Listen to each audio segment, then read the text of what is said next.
예, 귀한 초청에 감사를 드립니다. 사실 제가 목사 안수를 받지 않았습니다. 그래서 강의는 굉장히 마음이 편한데요. 설교 초청을 받으면 굉장히 두렵고 떨립니다.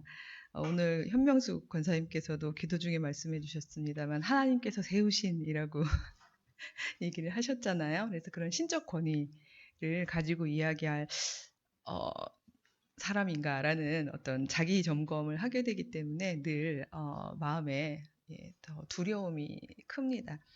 그럼에도 불구하고 제가 5월에 초청하시는 설교에는 꼭 와요.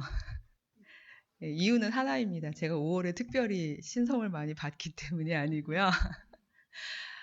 아내로서 또 엄마로서 그리고 또 딸로서 제가 살아왔던 제 삶의 자리 그리고 또 그냥 딸도 아니고 목회자의 큰딸로서 제가 교회 안에서 성장해 오는 동안에 경험했던 그런 그 많은 일들이 또 그 안에서 제가 질문을 던지고 또 주 안에서 성경 안에서 답을 찾았던 그 이야기들이 기왕이면 5월 달에 들려줘야 하지 않을까 이런 저의 의미 추구 때문에 두려움에도 불구하고 5월 달에는 이렇게 강단에 섭니다. 사실은 오늘 제목이 상당히 넓게 갈 수 있는 제목입니다. 교회 서로를 건설하는 사람들이라는 제목으로 되어 있는데요. 이렇게 한 번 와서 설교를 하는 교회 공동체는 각 교회 공동체마다 특성이 다릅니다. 그래서 어느 교회에 가면요, 여자가 강단에 서는 걸 나서 처음 봤다고 이야기하는 교회도 있습니다. 그런 교회에서는 서로를 건설한다는 의미에 있어서 여성이라는 그 어떤 성에 권위를 부여하는 문제를 제가 집중해서 얘기를 할 수밖에 없는데요. 오늘은 제가 조금 일찍 와서 말씀을 들어보니까 여기는 뭐 이 강단이 여성에게 굉장히 열려 있고 또 무엇보다도 장로님 두 분이 다 여성분이라는 말씀을 들으면서 그 부분을 굳이 강조할 필요는 없는 공동체구나 네, 이런 깨달음을 얻었습니다. 그래서 오늘은 어떤 면에서는 이 아마 미처 생각해 보지 못하셨을 이유인즉슨 여러분이 특별히 지적으로 그 부분을 생각하지 못해서가 아니라 경험적인 면에 있어서 왜냐하면 사회적 자리가 여성으로 배치되고 엄마로 배치되고 아내로 배치되고 딸로 배치된 사람들이요 사실은 그 경험을 공적으로 얘기할 기회가 많지 않습니다. 그러다 보니까 도대체 교회와 그 경험이 무슨 관계가 있나? 라는 부분에 있어서는 조금 어쩌면 새로운 이야기를 들으실 수도 있겠다는 생각이 들어서 그 이야기를 나누어 볼까 합니다. 어, 퀴즈까지는 아니고요. 그냥 대답 굳이 안 하셔도 되고 생각하시면 됩니다. 하나님조차도 결코 만드실 수 없는, 혼자서는 결코 만드실 수 없는 하나가 있습니다. 그게 뭘까요? 전지전능하시고 무소부재하시고 못하는 게 없으시다고 저희가 신앙 고백하는 하나님이심에도 불구하고 하나님도 결코 혼자서는 결코 만드실 수 없는 것. 막 엄청 답하고 싶으신 분은 하셔도 괜찮습니다. 아마 속에 저마다 답을 다 하나씩은 하고 계실 것 같은데요. 어딜 갔더니 그러시더라고요. 아이! 그러시더라고요. 아마 가정의 달이라는 힌트 때문에 그러셨나 본데, 왜요? 아이도 혼자서 이렇게 인간을 창조하시고 만물을 창조하신 분인데 생명을 창조 못하실 리가 없죠. 저의 답은 사이입니다. 사이요, 사이. 사이는 누군가와 마주하기 전에는 결코 만들 수가 없죠. 물론 신학적으로는요. 하나님을 저희가 성부, 성자, 성령이라고 얘기를 하잖아요. 세 분이서도 이렇게 마주 보시면 행여 사이가 만들어질지 모르겠습니다만은 저는 제 신앙 고백 안에서 하나님이 왜 우리를 굳이 창조하셨을까? 만물을 창조하셨을까를 이제 어린 시절부터 고민할 때에 우리랑 좋은 사이를 경험하고 싶으셔서 그러셨던 게 아닐까? 우리 피조물과 마주하고서 우리로부터 오는 그 모든 생명의 피드백을 받아가면서 우리랑 좋은 사이를 건설해 가시고자 사실은 우리를 만든 게 아닐까 이런 생각을 해보았었습니다. 근데 사실 공부를 많이 한 지금도 그 어린 시절의 생각에서는 크게 변함이 없는데요. 바로 이렇게 사이는 저희가 보지는 못하지만 있다는 것을 누구나 압니다. 그래서 저희는 그런 얘기를 하잖아요. 우린 좋은 사이야. 뭐 원수 사이야. 여러분 보통 평생 원수 그러면 누군지 알죠? 그래서 우린 그런 사이야. 그래서 그 버전으로 하면요. 이제 교회 버전은 아닙니다만 그 부부가 평생 원수라고 생각하는 그 버전으로 치면 부모 자식 간은 무슨 사이가 되는 거죠? 누가 그러시더라고요. 전생의 원수라고. 이런 이야기가 농담처럼 회자되는 이유는요. 평생을 그러니까 검은 머리가 팥뿌리가 될 때까지 죽음이 우리를 갈라놓을 때까지 마주 봐야 되는 거예요. 근데 도저히 이해 불가한 사람끼리 서로 마주 보자니 거기서 만들어지는 사이가 결코 자연스럽고 편안하기는 힘든 거죠. 그러다 보니까 왜 너무 힘든 사이는 사실 저희가 안 보면 되잖아요.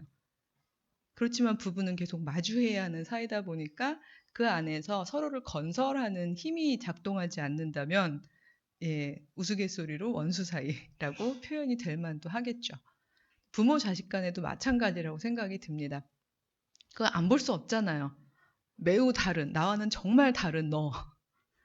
내 뱃속에서 나왔지만 이해 불가능한 타자로서의 너를 저희는 매일 마주해야 하는 거죠. 이런 말들이 사실 추상적이지 않습니다. 아마 어머님들은 아마 굉장히 공감하실 이야기인데요. 저도 아들 아이를 달랑 하나 낳아서 키웠습니다마는 정말 저랑 너무 다른 거예요. 그래서 자꾸 저도 처음에 에러를 많이 겪었던 이유는 나 7살 때는 아니랬는데 그런 거 있잖아요. 나 초등학교 때 아니랬는데 얘는 도대체 어떻게 된 애가 이렇지?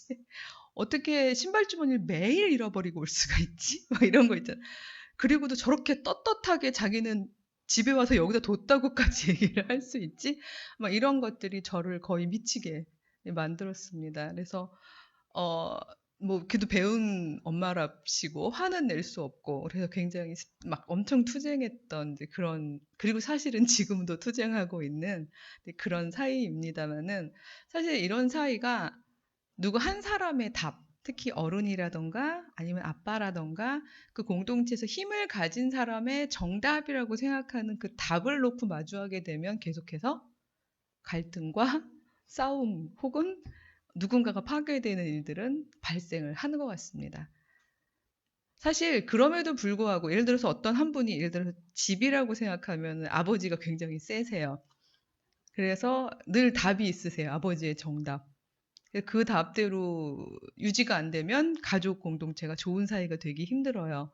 이런 공동체라면 그 가족이 잘 유지되는 가장 쉬운 방법은 어떤 방법이 있을까요? 아빠 빼고 다른 구성원이 다 참으면 되죠. 그쵸? 예, 아버지의 답을 그대로 다 받아들이고 그대로 순정하면 됩니다. 그리고 사실은 그게 우리나라 같은 경우는 유교적인 답이죠. 왜냐하면 모든 인간관계에는 순서가 있고 원리가 있다. 그리고 대부분 그거는 위아래 수직적인 구조로 되어 있습니다. 여자는 남자를 따라야 하고 아이들은 부모를 따라야 하고 이렇게 교회로 옮겨오면 평신도들은 목사님을 따라야 하고 예, 또 밖으로 나가면 제자는 스승을 따라야 하고 이런 식으로 위계적인 관계 속에서 저희가 이 사이, 좋은 사이를 만드는 것을 배워왔기 때문에 여전히 저희는 잘 자랐다. 혹은 교육을 잘 받았구나.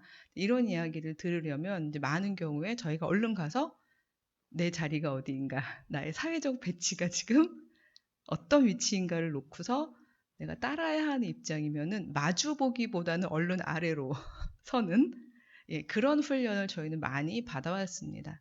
그리고 그래야 그 공동체는 좋은 사이가 어느 정도 유지가 되는 거죠. 하지만 오늘 성경 본문은요, 그것은 교회의 원칙이 아니라고 가르치고 있습니다. 두 번째 읽으신 성경 이야기부터 제가 말씀을 드리자면요. 사도 바울은 교회라는 공동체를 묘사할 때 가장 많이 사용했던 단어가 서로가 함께라는 단어였습니다. 카이 알렐론이라는 헬라어로 되어 있는데요. 서로가 함께 짐을 지십시오. 서로가 함께 사랑하십시오. 서로가 함께 이해하십시오. 서로가 함께 양보하십시오. 서로가 함께 이해하십시오. 늘 서로가 함께라는 말을 굉장히 많이 썼어요. 그 중에 제가 사실 제일 좋아하는 말이 데살로니가전서 5장 11절에 서로가 함께 서로를 건설하십시오라는 단어인데요. 우리나라 말로 번역될 때는 덕을 세우십시오라고 되어 있어서 사실은 그 원어적인 의미가 얼른 다가오지 않습니다. 직역하고 그 원래 원뜻에 가깝게 의역을 한다면 너를 건설하십시오 이런 뜻입니다. 그러니까 서로가 함께 나를 세우기 위해서 너는 참으십시오 이게 아니고요. 서로 마주본 너를 건설하십시오. 사실 이게 교회의 원칙으로 사도 바울이 얘기했던 그 많은 서로가 함께라는 작동 원리의 원칙 중에 하나입니다. 제가 이것을 많이 묵상하게 된 까닭은 그 결혼을 한 이후에 소위 교회에서 정답이라고 얘기했던 아버지의 법, 목사님의 법, 혹은 뭐 성경에서 사도 바울의 법, 사도 바울의 경우에 남녀 문제에 있어서 부부 문제에 있어서는 저희가 늘 들어왔던 익숙한 본문이 있죠. 뭐 제가 굳이 반복하지 않아도 아내들이여 남편에게 순종하라. 순종할 수 없으면 복종하라. 그 그리스도와 교회의 관계처럼 머리된 이는 남편이니 남편을 따르고 몸으로써 남편과 함께 한 유기적 공동체로서 한마디로 좋은 사이를 유지하기 위해서 너는 순종의 길을 가라. 여기 앉으신 아마 많은 남성분들은 불편하실지도 모르겠습니다. 여자가 서니까 또 저런 본문을 이제 해체하려고 드나 보다라고 생각하실지 모르겠습니다만은 저는 사도 바울을 10분 변명을 할 수는 있어요. 왜냐하면 사도 바울 당시는요, 여자들이 주체가 아니었어요. 여자들이 마주보고 서서 무언가를 자기 이름으로 할 수 있는 그런 어떤 그 지금과 같은 현대와 같은 조건이 아니었습니다. 여자들이 재산으로 여겨지고요.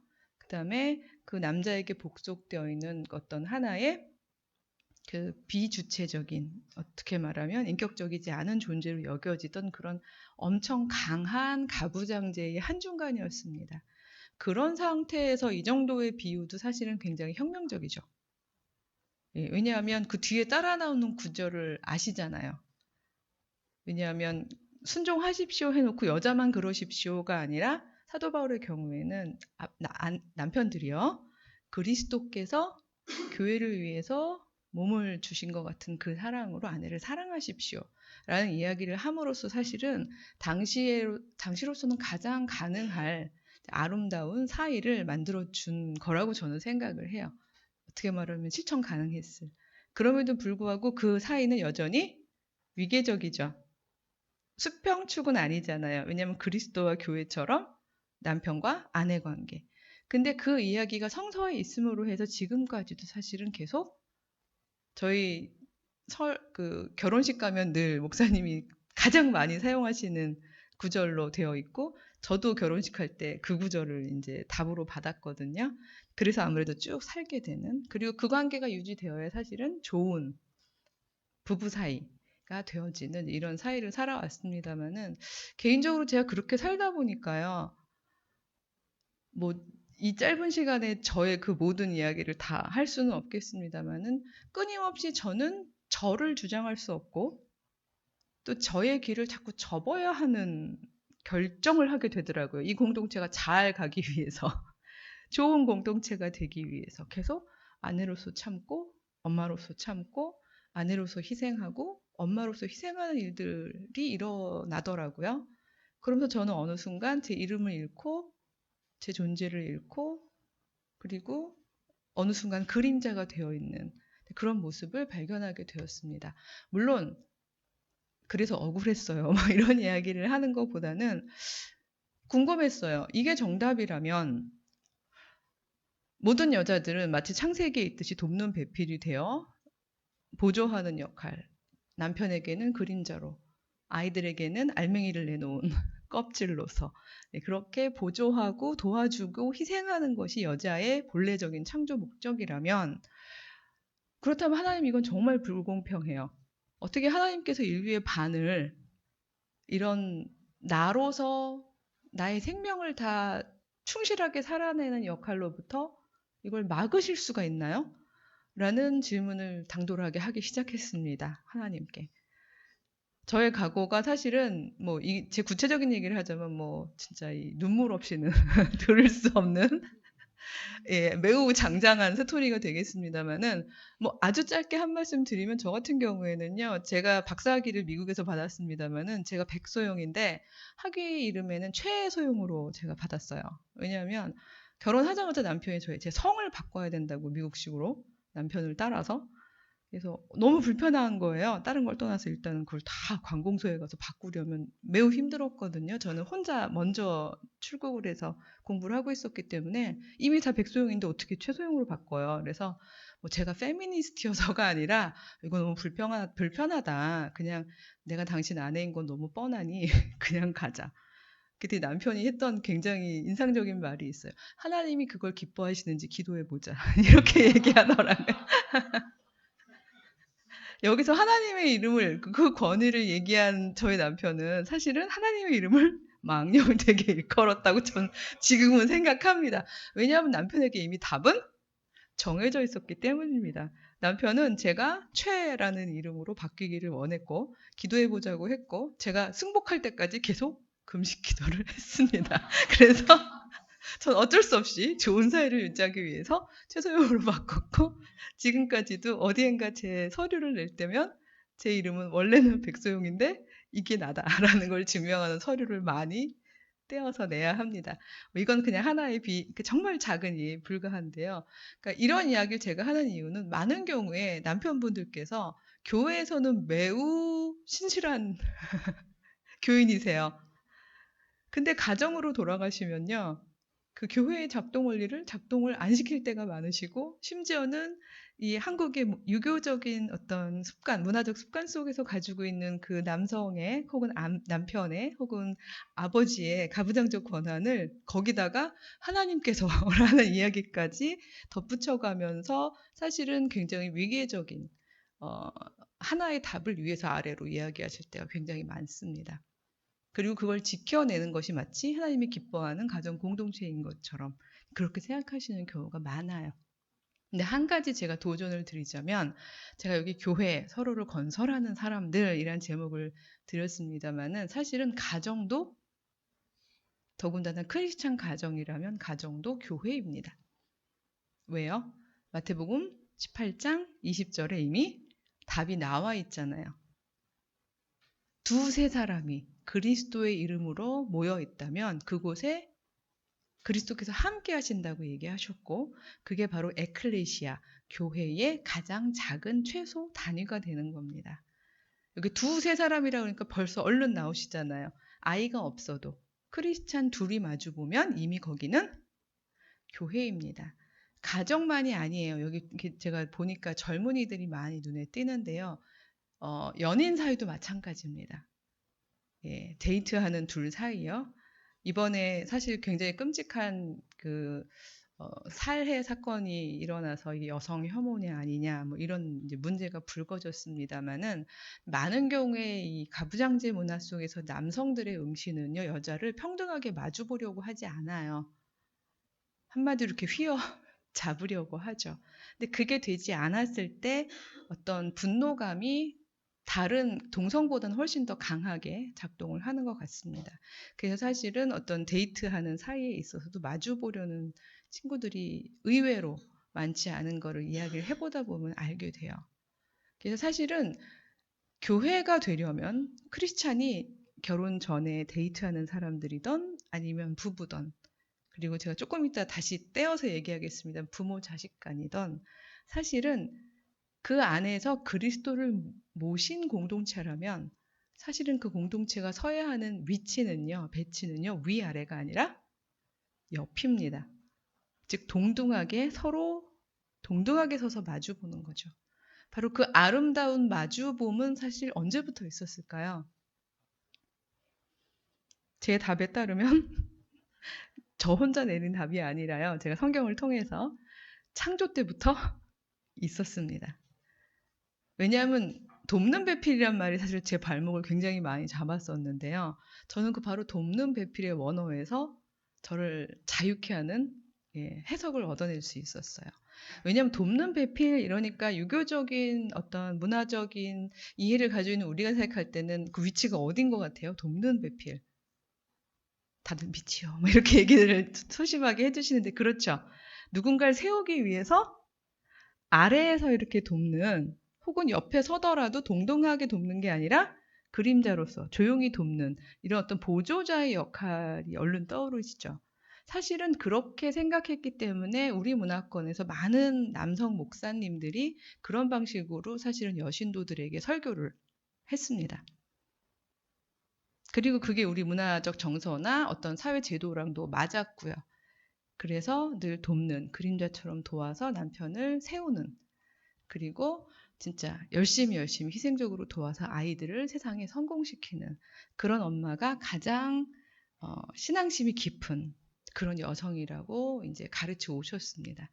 근데 원래 돕는 배필의 히브리어 원어는요, 에제르케 네그도라는 뜻인데요. 그걸 직역하면 이렇습니다. 그의 마주봄에서 오는 도움, 이런 뜻이에요.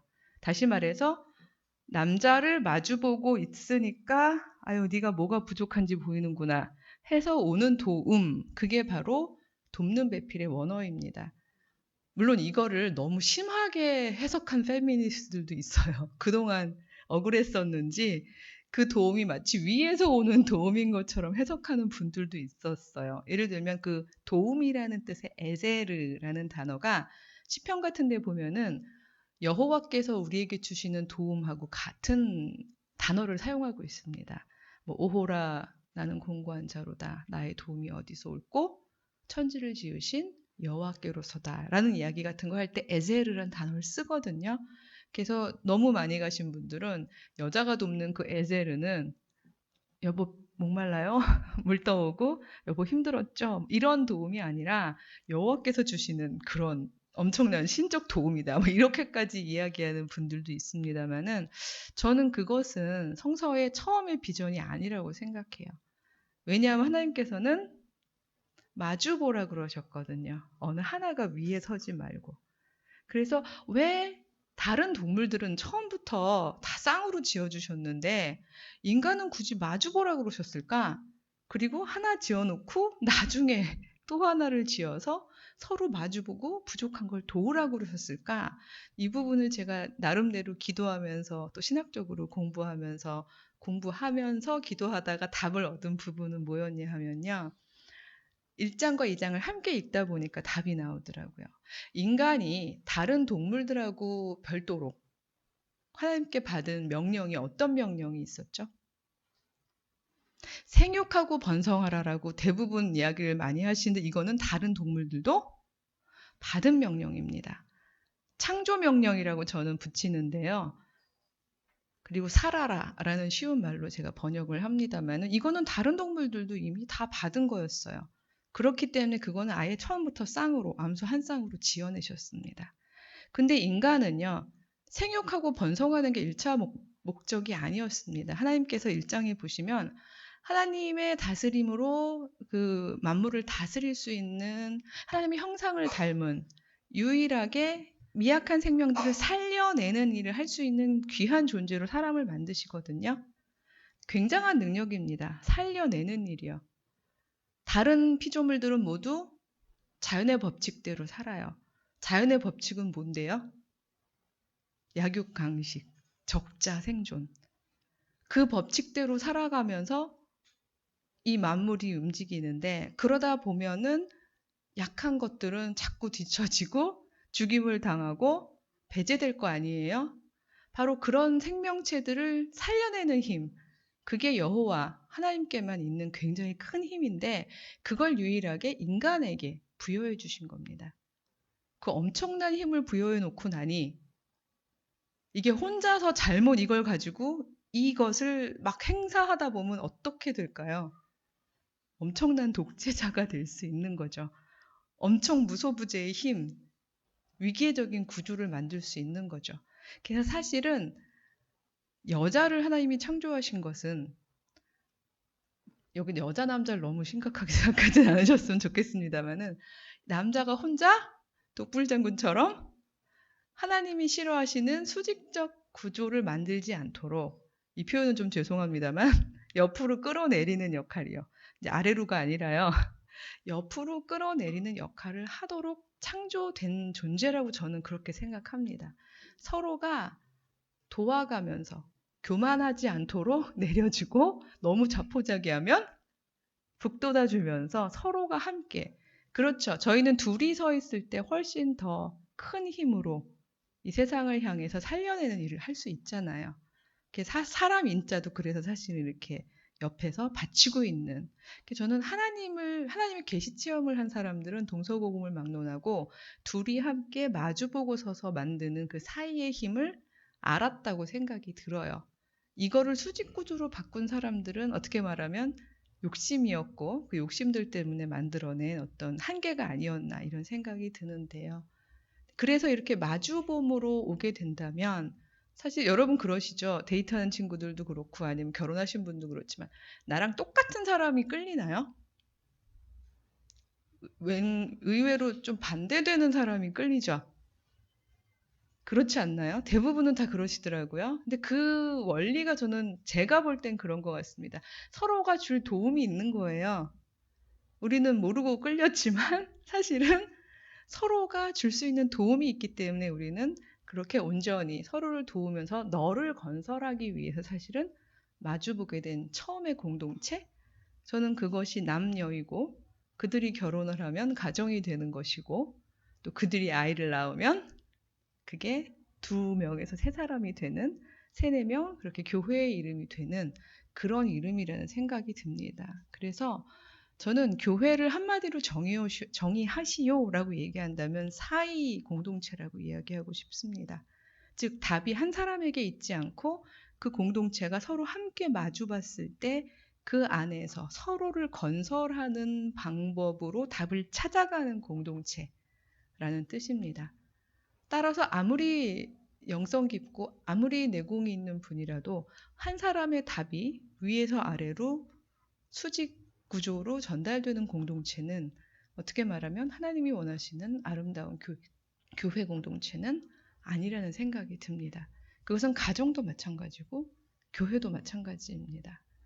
이 문제가 특히 오늘날 많은 부모님들에게는 도전이 될 거라는 생각이 듭니다. 특히 어머님들 경우에요. 많은 경우에 아이들을 내가 구상해 놓은 계획대로 움직이게 하시려는 분들이 굉장히 많으시잖아요. 이게 다 너를 위한 거다. 얼마나 아이들을 어렸을 때부터 엄마의 답으로 이렇게 뭐라 그러죠? 계속 훈련을 시키시잖아요. 그래서 매니저맘, 뭐 헬리콥터맘 여러 가지 이름들이 있습니다만은 그 엄마가 생각하는 정답으로 아이를 끌고 가실 때 그 어머니가 놓치는 부분은 독자 생명, 개체 생명으로서의 아이, 그 아이가 하나님 안에서 부여받았던 그 아이만의 매우 다른 그렇지만 이 세상을 향해서 귀하게 쓰임받을 수 있는 재능이죠. 그거를 못 보실 확률이 매우 높습니다. 그러다 보니까 2015년 5월이었나요? 결국은 출판을 못하게 된 한 시가 있었죠. 학원 가기 싫은 날? 예, 그 시는 사실 어떤 한 사이코패스적인 성향을 가진 한 초등학교 여학생이 쓴 일개 사건으로 보기에는 저는 사회학자인데요. 제가 볼 때는 그렇게 보기에는 매우 시사점이 큽니다. 요즘 아이들의 상상력은요, 학원을 가기 싫으면 누가 없어야 돼요? 엄마가 없어야 되는 아이들입니다. 저희 때는요, 학원 가기 싫으면 땡땡이라는 게 있었어요. 땡땡이를 치면 돼요. 근데 이 아이들은요, 온통 엄마의 답으로 꽉 매여 있는 아이들입니다. 다른 답을 알지 못해요. 그 아이에는 사이가 없습니다. 왜? 엄마와 아이가 혼연일체가 되었기 때문이죠. 벌어져야지 사이가 있죠. 개체로 떨어져서 마주봐야 할 사이가 있죠. 근데 엄마와 아이는 성삼위일체처럼 붙어 있습니다. 예, 엄마는 이렇게 얘기하죠. 내가 너를 낳았노라. 하나님이죠. 너는 오직 나를 통해서만 무언가 결정할 수 있다. 예수님이시죠. 네가 어딜 가든지 내가 너와 함께 하겠다. 성령님이죠. 예, 이렇게 딱 붙어서 아이와 함께 하는 엄마는 행여 엄친아를 만드실 수 있을지 모르겠지만 그 사이는 좋은 사이일 수가 없습니다. 그리고 그 아이는 아이의 생명을 온전히 혼자 독자적으로 살아낼 수가 없습니다. 그래서 사실은요, 이 짧은 시간에 부부관계, 부모-자식 관계를 다 아우를 수 있는 이야기를 충분히 사례를 들어서 말씀을 드릴 수는 없었지만, 한 가지 원칙은 남편과 아내도, 사랑하는 남녀도, 그리고 엄마, 아빠, 자녀 사이에도 답이 나에게 있지 않다는 걸 인정하는 것. 물론 이 답은 너에게만 있는 것도 아니에요. 우리가 공동체로 살아가려면 서로의 답을 사이 공간에 내어놓고, 그리고 함께 투쟁해 나가는 거죠. 너와 싸우는 게 아니라 함께 싸우는 겁니다. 우리가 공동체로서 어떻게 하면 서로를 건설할 수 있을까? 어느 누구 한 사람을 파괴하는 힘으로가 아니라 서로를 건설해 나가는 힘으로 우리는 어떻게 이 교회라는 신성한 공동체를 계속해서 자라게 할 수 있을까? 사실은 이것은요, 큰 교회도 마찬가지고 가장 작은 교회인 가정에서도 계속해서 끊임없이 물어져야 하는 질문이라고 생각이 듭니다. 그래서 어떻게 보면 매우 추상적이고 또 어떻게 보면 매우 구체적일 수 있는 원칙입니다만은 5월의 가장 마지막 달에, 그리고 가장 마지막 이 주에 여러분에게 제가 드리고 싶은 말씀은, 교회의 원칙은 서로가 함께 너를 건설하려는 그 마음으로 마주봄이다. 그 마주봄 속에서 각자 여러분의 가정이, 그리고 이 교회가 건설하는 사랑, 건설하는 답을 찾아가시기를 기원합니다. 예, 기도로 마치겠습니다. 그 모든 개인의 이기심을 넘어 하나님 나라의 거룩한 공동체를 만들어가기 위하여 기꺼이 십자가를 지신 주님, 당신의 사랑을 기억합니다. 그 그리스도를 저희들 마음 가운데에 받아 저희 역시 나의 답을 주장하는 대신에 서로를 마주봄으로 너를 어떻게 건설해 갈 것인가 하는 것을 늘 기도하고 함께 고민하고 답을 찾아가는 그런 당신의 거룩한 교회가 되게 하여 주시옵소서. 예수님의 이름으로 간절히 기도드렸습니다. 아멘.